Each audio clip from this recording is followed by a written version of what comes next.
in Allah subhanahu wataala ya yarda yau za mu tattauna akan tarihin wato kakan manzan Allah wato Sayyidina Hashim.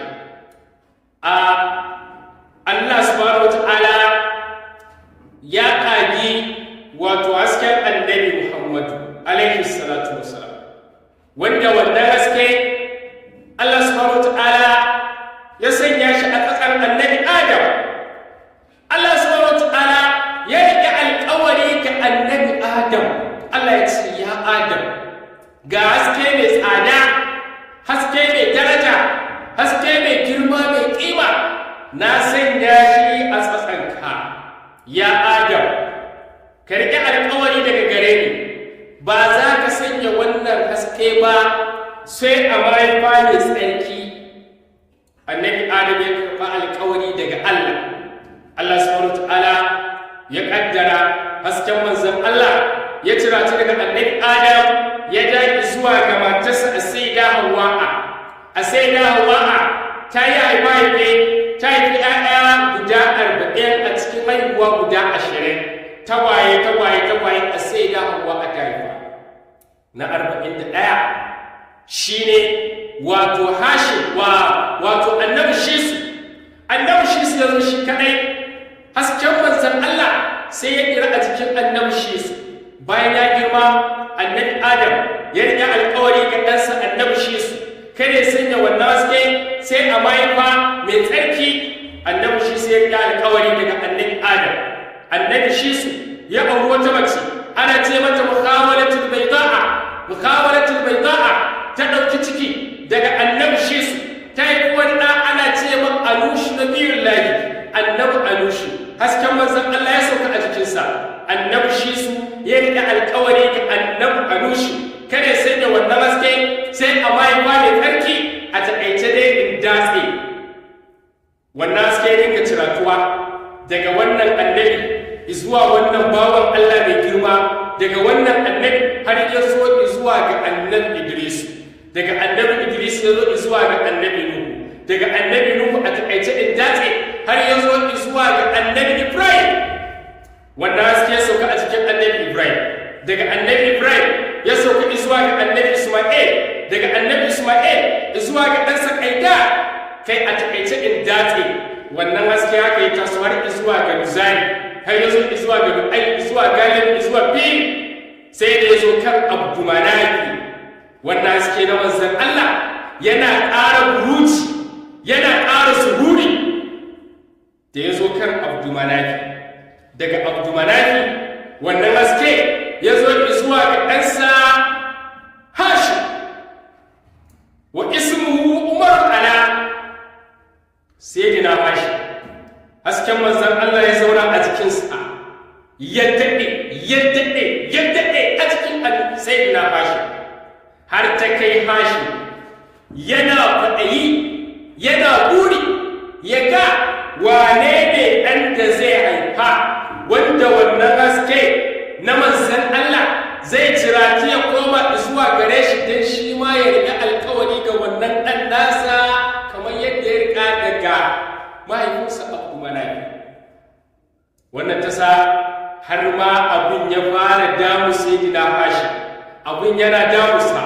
Sayyidina Hashim ya yi aure-aure, aƙalla ya auri mata guda 2 a wata ruwayar sabanin haka.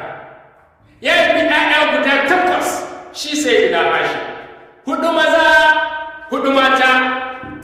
Daga cikin mazan akwai Nazara, akwai Asada, akwai Ammara, akwai Safada. Waɗannan ‘ya'yan Sayyidina Hashim ne guda 4. Daga matan akwai Sa'asa'atu, akwai Khaladatu, akwai Ruqayyatu, akwai kuma Sha'asa'u. Waɗannan su ne ‘ya'yan Sayyidina Hashim, 4 maza 4 mata.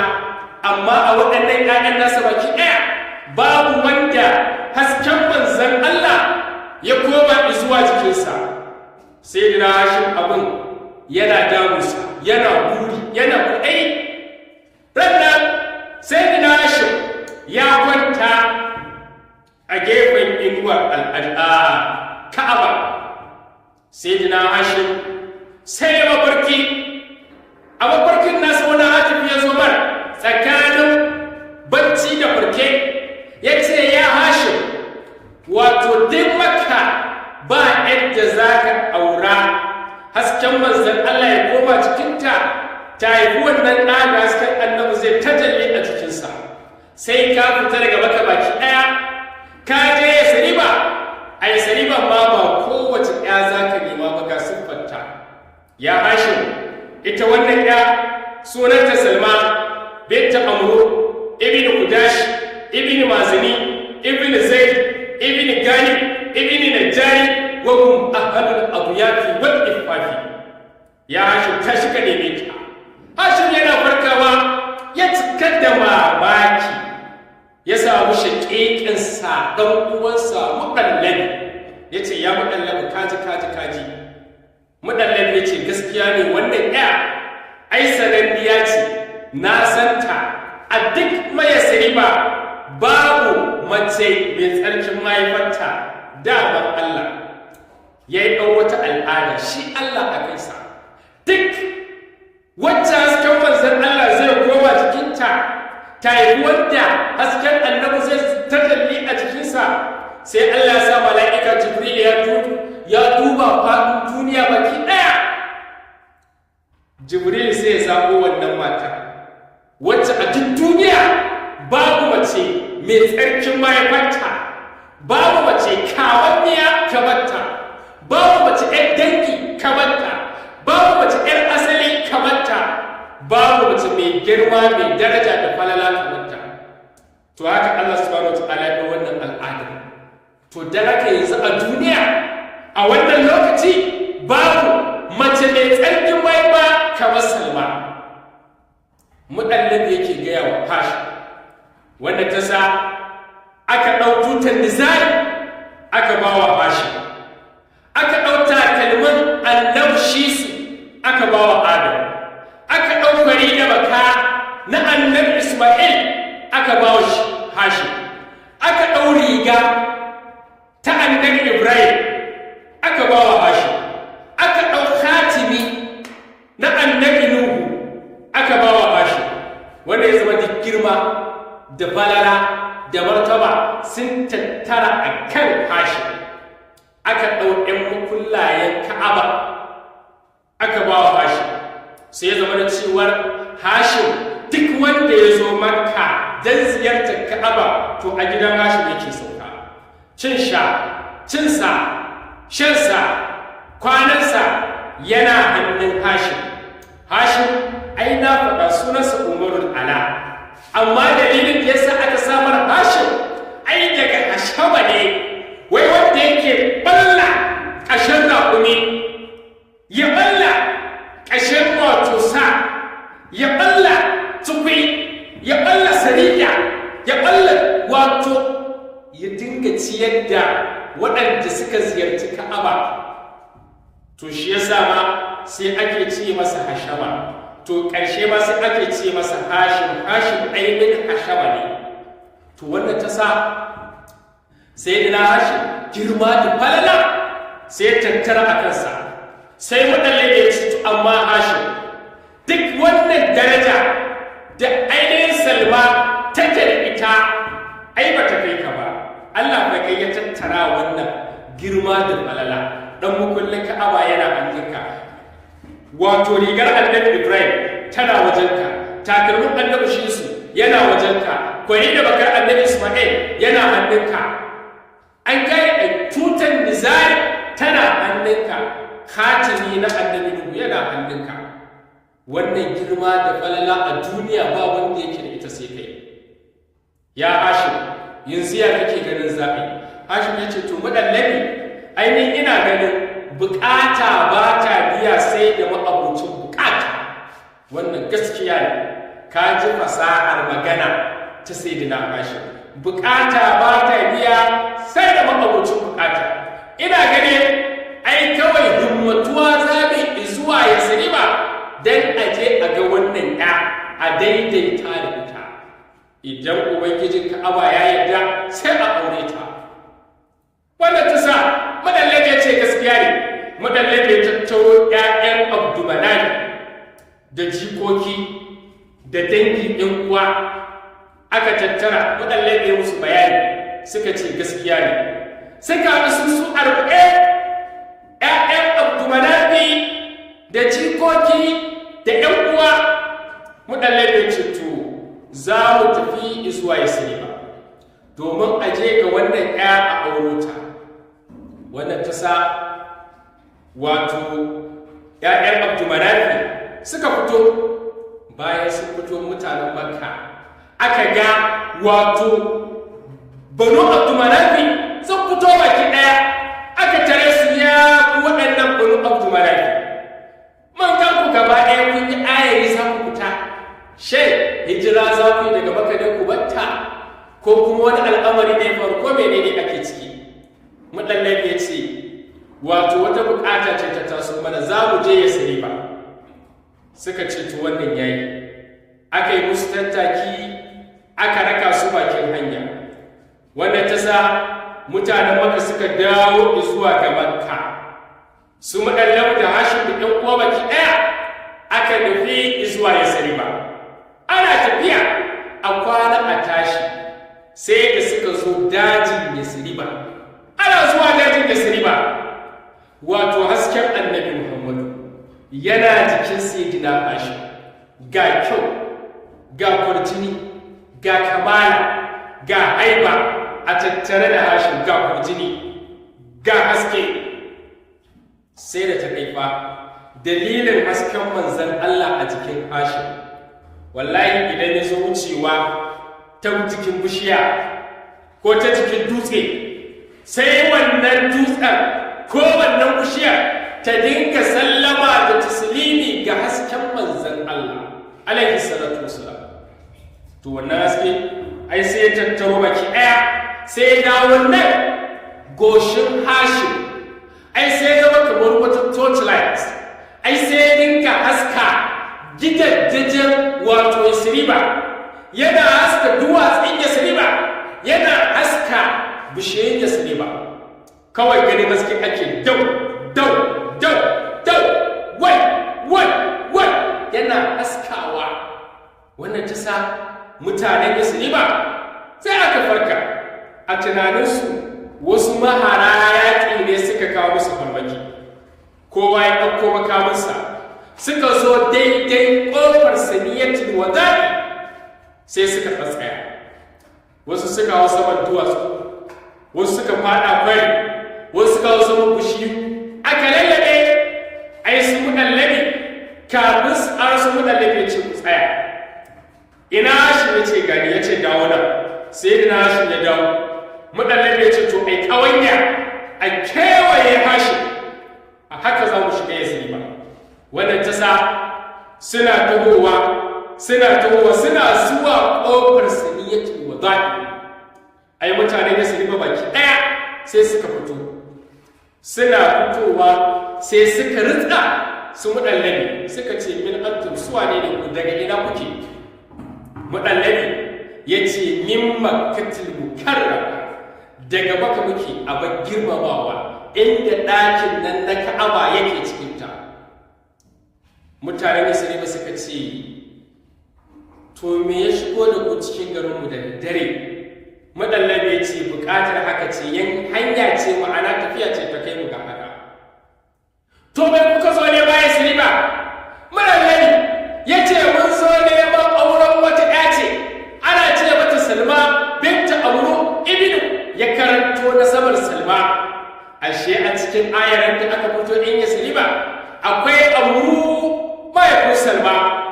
Ai Amru yana jin wannan ƴa tasa ake ambata, ai kawai sai fito marhaban bikum marhaban bikum marhaban bikum, lale da ku maraba. Wannan ƴa da kuke ambata ƴa ta ce. Wane ne yake neman aurenta a cikin ku? Muɗallabi sai ya ce kai jama'a ayari a buɗa ya ga Hashim. Ai ana buɗawa Amru ya kalla Hashim, wato kyan Hashim da hasken manzon Allah ai sai suka zuƙi amru kawai sai ya ci wato ƙaunar Hashim ta kama a zuciyarsa wa alƙaita alaika Muhammad. Ai kawai sai Allah ya ɗauki wato ƙaunar Hashim kawai sai jefa a zuciyar amru kawai ya taho gab wajen Hashim.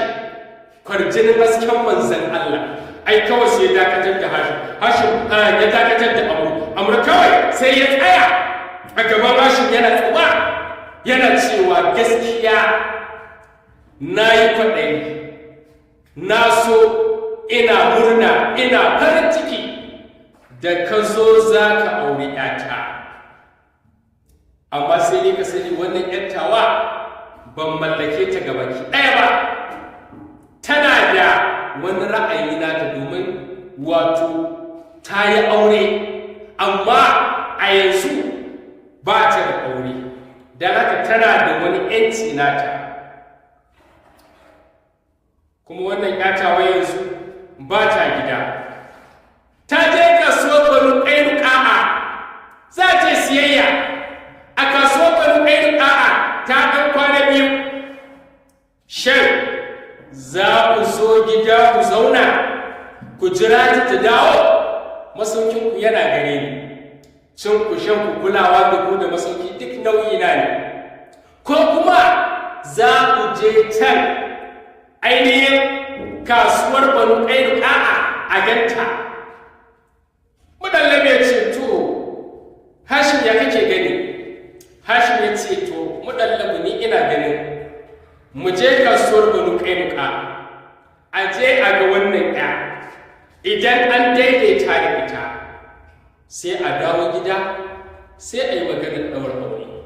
Idan kuma abu bai yi ba shikenan kaga sai mu san mafitar mu. Mudallab ya ce wannan gaskiya ne. Amr ya ce to ku zo mu je gida a ajiye kaya a huta gari ya waye sai a tafi kasuwar Banu Ƙainuƙa'a. To yanzu ga su Mudallabi da su Hashim da shauran ayari baki ɗaya ga ‘yan Yasriban aka fito an biyo bayan Amru za a je ga masauki. Wannan ta sa aka ƙaraso zuwa cikin Yasriba. Aka sauka a nan gidan Amru. Bayan an sauka asuba ta yi gari ya waye Mudallab Hashim aka shirya. Amru ya ce to zan raka kuɗi zuwa kasuwar Banu Ƙainuƙa'a. Kafin su Mudallab su je kasuwar Banu Ƙainuƙa'a, Amru ne ya aika an je an kafa rumfa heba kenan wacce su Mudallabi za su zauna a cikin wannan rumfa. Ana kafa wannan rumfa, Amr ya ɗauko su Mudallabi, su Hashim aka zo zuwa ga kasuwar Banu Ƙainuƙa'a. Lokacin da aka zo irin wato kuɗin nan ne, ‘yan kasuwa ba a fara fitowa ba. Mudallabi ya zauna, Hashim ya zauna kusa da Mudallabi. ‘Yan uwansu Banu ainihin Abdumarafi aka zauna aka kewaye Hashim.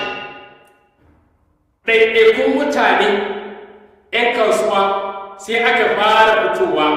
Duk wanda ya fito kasuwa sai ya ga wata sabuwar rufa da aka kafa, sai ya ga wani wasu baƙin mutane sai ya ce bara ya je ya gani waɗannan baƙin su wane ne kuma daga ina suke kuma me suka zo siya.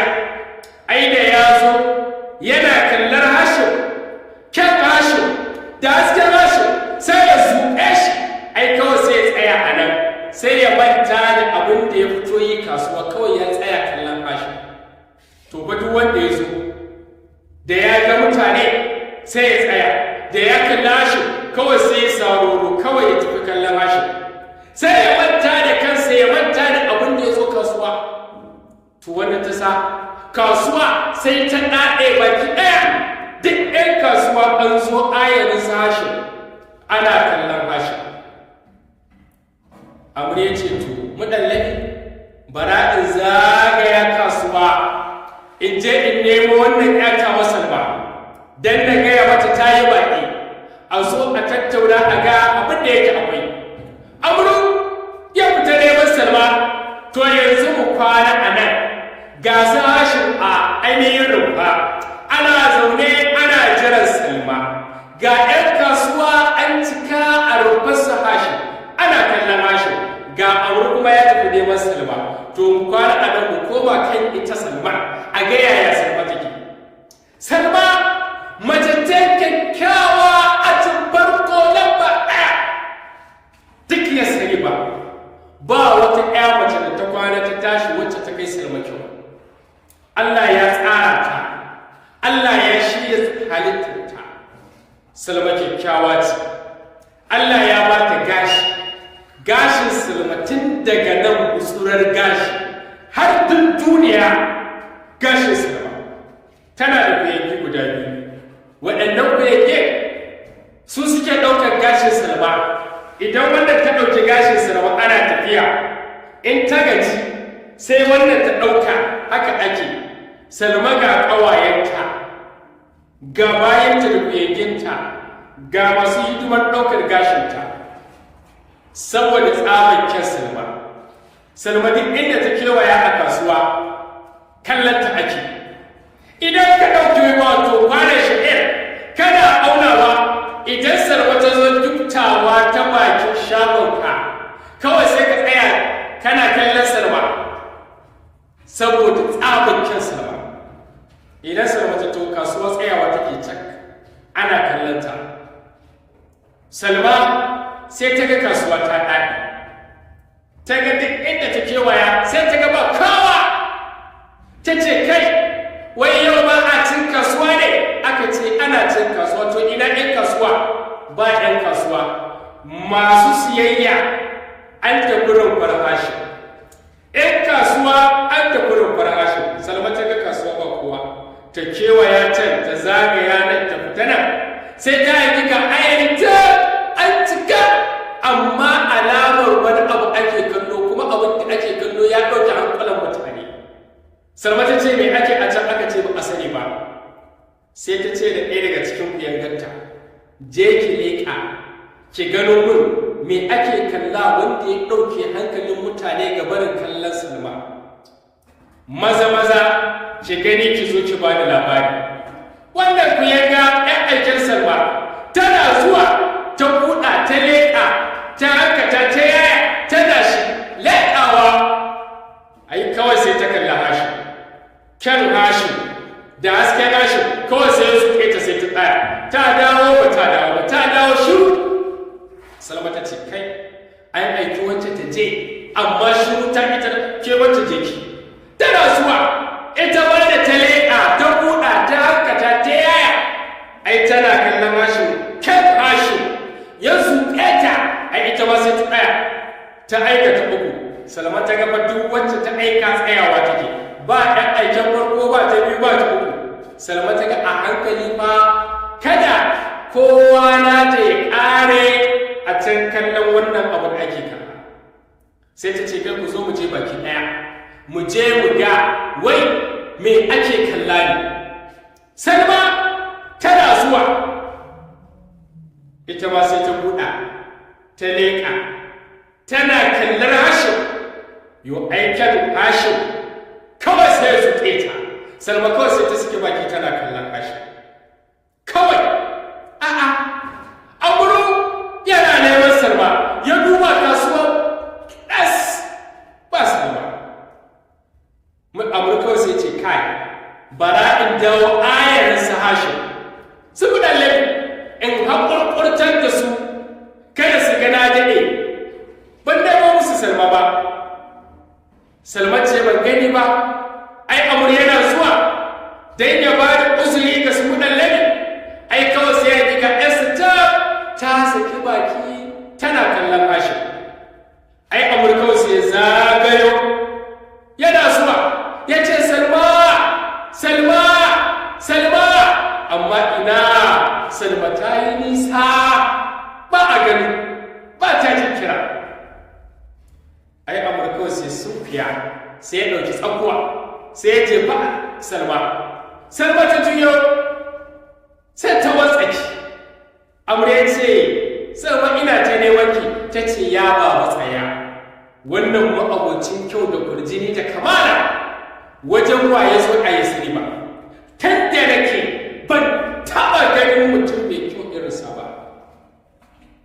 ya baba wannan wane ne shi kuma wajen waye zo. Amr ya ce ya ƴata kin ga wannan ma'abucin kyau da kurjini da kamala duk ya sani ba bai zo don kowa ba sai dan ke. Ya Salma kina son sa? Salma kawai sai ta sunkuyi da kai sai ta yi hawaye. To al'adar wannan zamanin idan aka tambayi ƙamaci wane ne daga waje kaza dan gidan suwa ne ya zo ya ce yana son ki, kina son sa, to hawaye za ta za a ɗau ɗan yatsa wannan sababa za a taɓa wannan hawayen. Idan aka ji yayi ɗumi-ɗumi to tana so, amma idan aka ji shi sanyi ƙarau to ba ta so. Da wannan suke gane yaya mace take son wani. An gane to haka ne tafiya kowane zamani da irin abin da suke gane wato yaya su take son wani. Ai muka wannan zamani